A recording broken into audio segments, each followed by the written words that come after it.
모든 사람이 다 함께 바라는 목표가 무엇일까요? 여러분, 여기 앉아 계신 분들, 마음의 소원들이 있으실 거예요. 또 가족들, 또 우리 가정의 어떤 목표, 또 여러분의 아들, 딸, 손녀, 손자가 올해 또는 앞으로 한 1, 2년 어간에 어떤 일을 성취하고 또 어떤 목표를 가지고 있습니까? 근데 각자가 또 각 가정 또 각자가 따로따로 가지고 있는 그런 목표, 그런 소원 말고요. 모든 사람이 다 함께 바라는 그런 목표도 있습니다. 뭐라고 생각을 하십니까? 창조 이래 지금까지 살아온 인류가 공통적으로 고대하는 것이 무엇일까요? 인간 사회에는 동서양을 막론하고 이상향 또는 유토피아라고 하지요. 무릉도원이라고 표현하든 낙원이라고 표현하든 그런 것을 꿈꿔왔는데 그런 것을 꿈꾸는 사람들에게 공통 분모가 되는 그런 사회는 어떤 사회일까요? 제가 성경 이사야서 32장 16절부터 20절 말씀을 갖고 한번 표현해 보겠습니다. 성경 구절 그대로 낭독하는 건 아니고요. 이 구절을 근거로 해서 인류가 공통적으로 바라는 게 이럴 것이다. 또 이게 맞을 것이다 하고 제가 한번 말씀드릴 테니까 들어보십시오. 그때 마침내 위에서부터 거룩한 영이 우리에게 내려서 잃어버린 창조의 쉼을 다시 주실 것이다. 황무지는 기름진 땅이 되고 광야는 온갖 곡식을 추수하는 곡창지대가 된다. 그때 황무지 같은 야만적인 사회에 정의가 올곧게 서고 힘센 자들이 온갖 못된 짓을 해대는 광야 같은 세상에 공의가 든든할 것이다. 힘차고 밝은 하늘의 공의가 약하고 힘없는 사람들을 지켜주시어 사람들이 서로 존경하며 사랑하며 평화로이 살게 될 것이다. 공의의 열매는 화평이요 공의의 결과는 영원한 평화와 안전이다.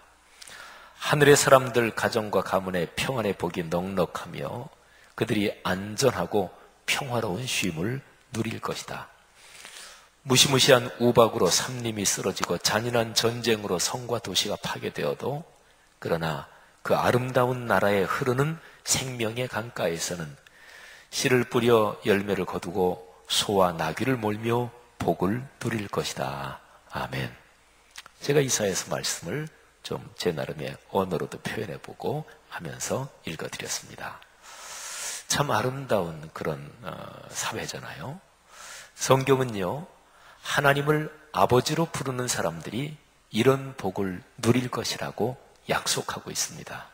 하나님의 아들 예수 그리스도를 주님으로 고백하는 여기 앉아있는 여러분, 우리 모두가 그 복을 약속받은 사람들입니다. 그 복을 넉넉히 누리며 사시기를 주의 이름으로 축복합니다. 이런 복을 희망하며 그리고 확신하며 사시기를 바랍니다. 제가 이사야서 32장 말씀을 기대어서 말씀드린 그 내용에서 핵심적인 단어 하나가 있습니다. 그게 평화입니다. 성경은 인류 역사의 목표를 평화라고 가르칩니다. 자연 만물까지 포함한 모든 존재의 목표도 역시 평화입니다. 성경이 66권이지요. 그런데 66권을 책 하나에 요약한 그런 기록이 있는데 이사야서입니다. 이사야서는 66장으로 구성되어 있습니다. 근데 이사야서에 보면 시간 흐름의 마지막에 도래하는 어떤 나라가 기록이 되어 있는데 그게 바로 평화의 나라입니다.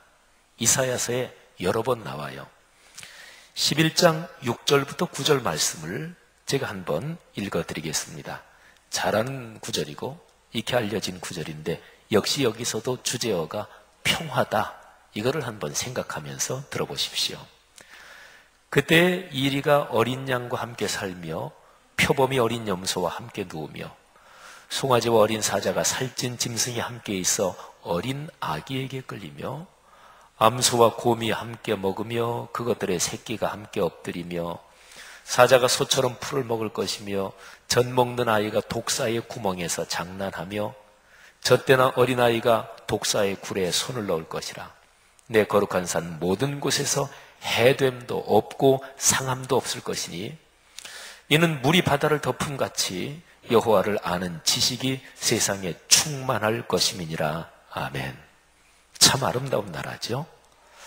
이 나라의 핵심이 미움과 갈등, 싸움과 전쟁, 주도권 싸움과 권력의 횡포가 없다는 것입니다. 이리, 표범, 사자, 곰, 맹수가 등장하잖아요. 맹수가 왜 맹수인가요? 그 맹수는 다른 짐승들을 해치는 무기를 가지고 있는데, 폭력적인 힘을 가지고 있는데, 제가 읽어드린 이 구절에서는 맹수의 폭력적인 힘이 더 이상 작동하지 않습니다. 독사도 더 이상 남을 해치는 독을 내뿜지 않습니다. 남을 해치는 것이 없고 누구로부터 어떤 상처나 상해도 받지 않는 사회인 거죠. 하나님을 아는 지식이 단순한 지식 정보로만이 아니라 그것을 넘어서 평화의 삶으로 작동되고 그리고 살아내는 그런 세상이지요.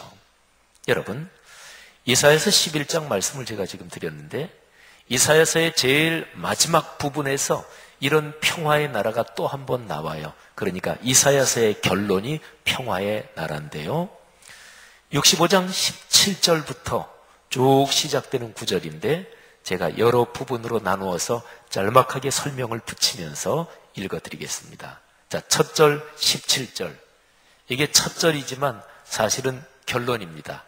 제가 전체적으로 새번역 성경으로 읽겠습니다. 17절을 들어보십시오.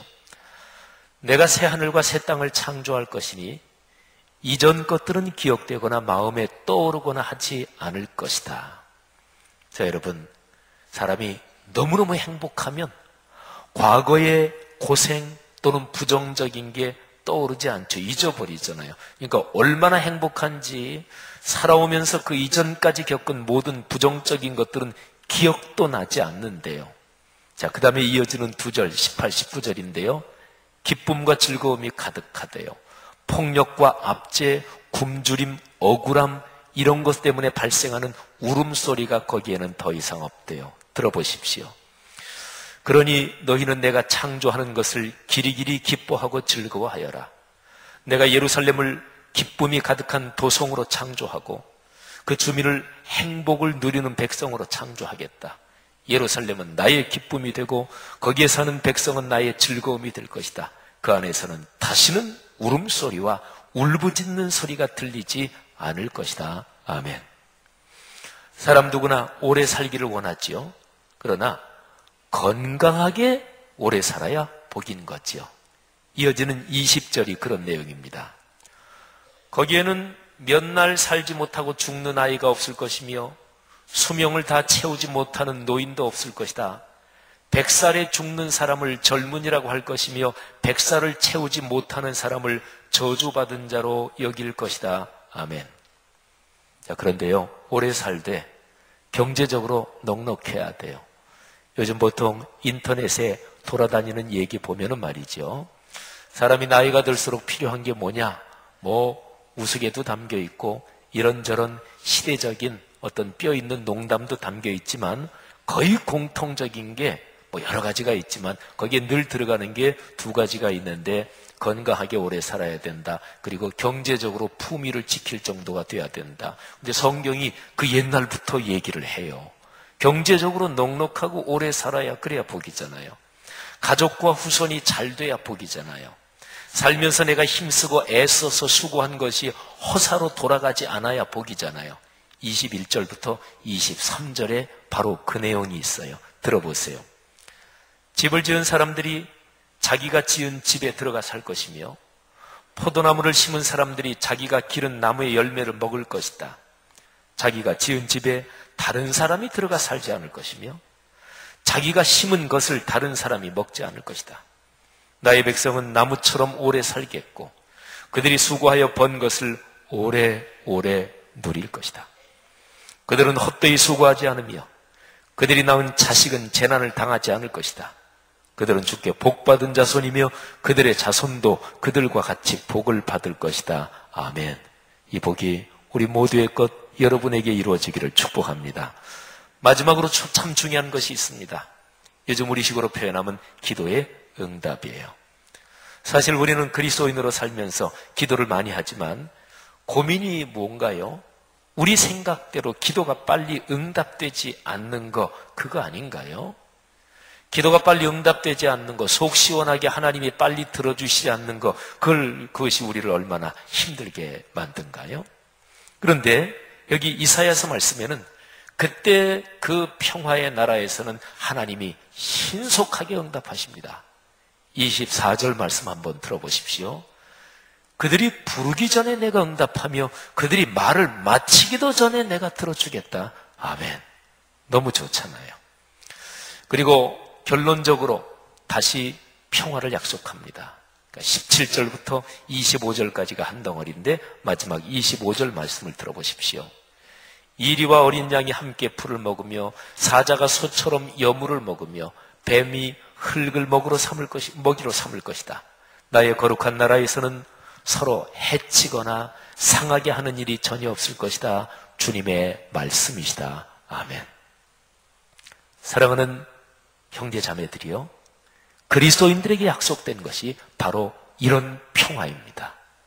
이런 평안과 복을 우리 아버지 하나님께서 여러분에게 주신 거예요. 평화가 히브리어로 샬롬이에요.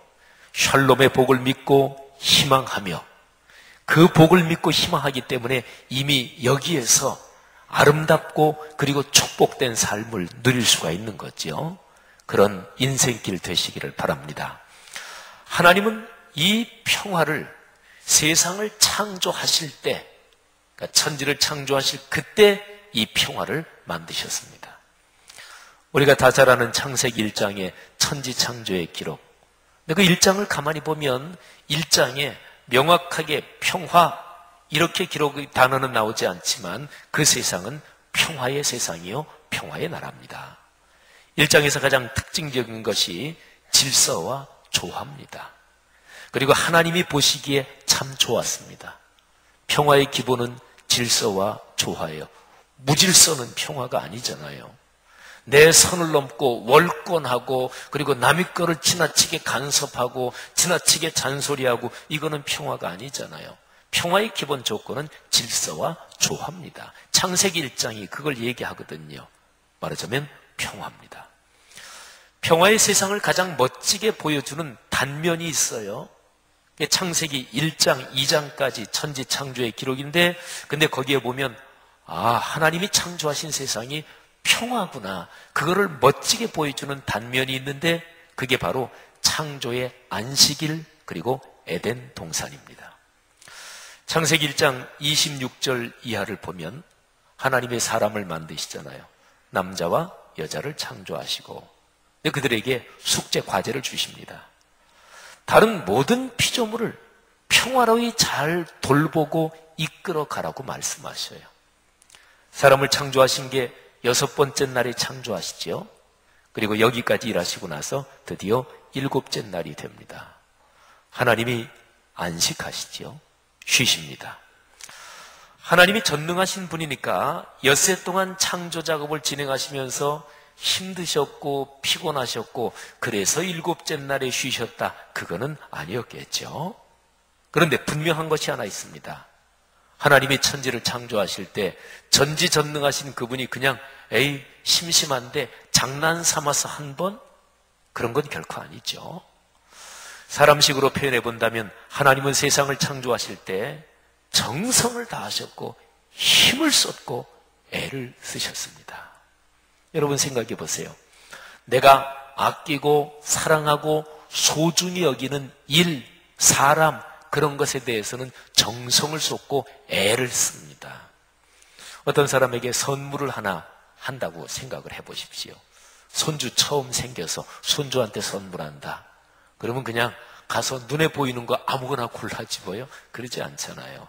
생각하고 또 생각하고 또 사랑하는 사람에게 선물할 때는 생각하고 또 생각하고 선물 하나 사면서도 애를 쏟고 정성을 다하지요. 하나님의 세상을 그렇게 만드셨단 말이죠. 그렇게 엿새 동안 천지를 창조하신 하나님께서 7째 날 창조의 쉼을 누린 그날, 그는 하나님께 참 멋진 날이었을 거예요. 엿새 날 창조의 마무리 작업, 거기에 하나님이 보시니 보시기에 심히 좋았더라. 멋지게 작업이 완성됐잖아요. 한참 옛날에 많이 쓰던 카피, 열심히 일한 당신 떠나라. 이거 얼마나 감격스러운 카피입니까? 열심히 일했고 열매도 있고 결과도 있고, 그리고 흐뭇하고 만족한 마음으로 휴가를 떠난다. 얼마나 아름다워요. 말하자면 하나님께서 창조의 안식 7번째 날은 하나님 그분에게 그런 날이었을 것입니다. 자, 창세기 2장 1절부터 4절 전반부까지를 제가 읽겠는데 바로 안식에 대한 그런 말씀입니다. 한번 들어보십시오. 천지와 만물이 다 이루어지니라. 하나님이 그가 하시던 일을 7째 날에 마치시니 그가 하시던 모든 일을 마치고 그치고 7째 날에 안식하시니라. 하나님이 그 7째 날을 복되게 하사 거룩하게 하셨으니 이는 하나님이 그 창조하시며 만드시던 모든 일을 마치시고 그날에 안식하셨음이니라. 이것이 천지가 창조될 때의 하늘과 땅의 내력이니. 아멘. 자, 그런데요, 여기 창조의 안식, 제일 처음의 쉼에 더 감격스러운 그런 사건이 있습니다. 하나님은 이 창조의 쉼에 사람을 초대하셔요. 하나님이 만드신 세상, 모든 세상이 다 쉬는 날이었거든요. 그러니까 바로 말하자면 엿새째 날에 만들어진 사람도 당연히 거기에 있었겠죠. 당연합니다. 하나님의 모든 피조물 중에서 가장 아끼고 가장 존귀하고 가장 신경 써서 만든 존재가 사람이니까 당신의 안식에 사람을 왜 초대하지 않으셨겠어요? 사람을 초대하셨어요. 창조의 안식일에 초대되기 전에 사람이 힘들게 일한 거는 없어요. 사람이 6째 날에 창조됐잖아요. 그리고 안식은 바로 그 다음 날이잖아요. 물론 창세기 1장에 기록된 창조의 하루, 이게 오늘날 우리가 사는 이 하루와 같은 것은 아닙니다. 그러나 창세기 창조 이야기에서 처음 안식, 그거는 분명히 사람을 위한 것은 아닙니다. 성경 말씀에 안식일이 나올 때마다 기록되는 표현이 있는데 하나님이 말씀하시기를 나의 안식. 그러니까 안식은 하나님의 안식입니다. 엿새 동안 일하신 하나님의 안식이에요. 사람은 거기에 초대를 받는 거예요. 말하자면 조금 전에 존재하게 된 사람이 가장 먼저 하나님의 쉼, 하나님의 평화를 누리게 되는 거죠. 이 묵상을 가만히 하다가 마음에 감동이 밀려왔습니다.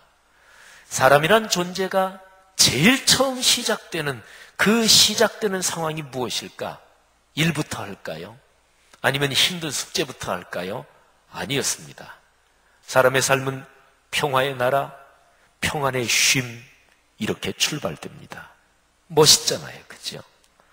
그런데요, 이 아름다운 평화, 이 아름다운 창조의 안식이 죄로 깨져버리죠. 미움과 갈등, 싸움과 전쟁, 주도권 다툼과 권력의 횡포가 평화의 세상을 야만의 시대로 변질시킵니다. 그리고 이런 세상을 구원하러 오신 분이 하나님 자신이십니다. 삼일체 안에서 하나님 자신이신 성자 하나님 예수 그리스도께서 사람 몸을 입고 세상에 오시는 거죠. 왜 오셨나요? 제가 지금까지 말씀드린 이 맥락을 생각하면 아주 구조가 단순해져요. 평화의 나라를 회복시키시려고 오시는 거예요. 그런데 어떤 방법으로 평화의 나라 창조의 쉼을 회복시키시나요? 그 길은 사랑의 길이었습니다. 이 사랑 얘기를 사실은 좀 더 길게 설명드려야 되는데 제한된 시간에 길게 설명드리지 못합니다만은 그리스도인은 다 알잖아요. 기독교 복음을 한마디로 한 단어로 가장 특징적으로 표현하면 뭐예요? 사랑이잖아요. 저 유명한 요한복음 3장 16절에 인류의 구세주여 피조세계의 구세주이신 예수 그리스도의 길, 그분의 길이 명확하게 기록되어 있습니다. 하나님이 세상을 이처럼 사랑하사 독생자를 주셨으니 이는 그를 믿는 자마다 멸망하지 않고 영생을 얻게 하려 하심이니라. 아멘. 요한복음 13장 34절에 그 예수께서 가르쳐 주신 그리스도인의 길이 명확하게 기록되어 있습니다. 새 계명을 너희에게 주노니 서로 사랑하라. 내가 너희를 사랑한 것 같이 너희도 서로 사랑하라. 아멘. 예수 그리스도 그분의 공적인 사역의 제1성이 하나님 나라였어요. 마가복음 1장 15절에 때가 찼고 하나님 나라가 가까이 왔으니 회개하고 복음을 믿으라 말씀하셨는데, 예수님이 선포하신 그 하나님 나라가 바로 사랑과 평화의 나라입니다. 정확하게 말씀드리면 사랑으로서 회복되는 창세기의 쉼, 그 평화의 나라 말입니다. 저는 제가 쓴 책에 앞에 사인을 해드릴 때 제가 자주, 그리고 사실은 거의 제가 그 문구를 쓰죠. 사랑과 평화의 나라로. 이게 바로 오늘 제가 설교드리는 이런 내용입니다. 일반적으로 말이죠, 사랑, 기독교적인 사랑 그런 얘기 말고 그냥 일반적으로 얘기해도 사랑 그러면 우리 가슴을 설레게 만들어요. 이유가 무엇입니까? 인간에게는요, 인류에게는 저 먼 옛 태고 쪽에 잃어버린 에덴 동산의 그 먼 기억이 있기 때문에 그런 거예요.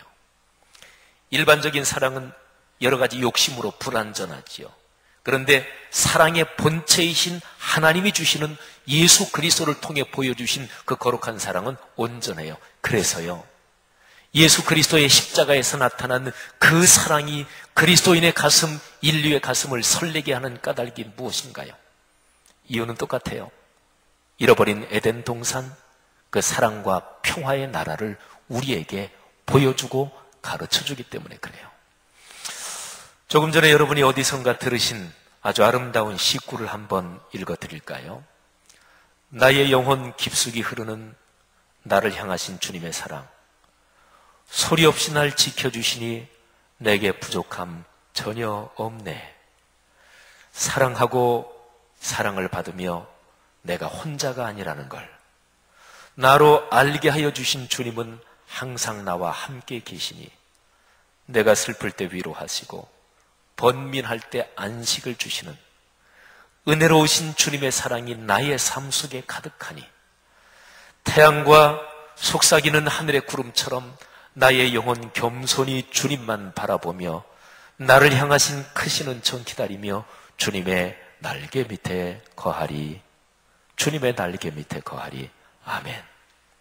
오늘 갈보리 찬양대 푸른 찬양의 가사입니다.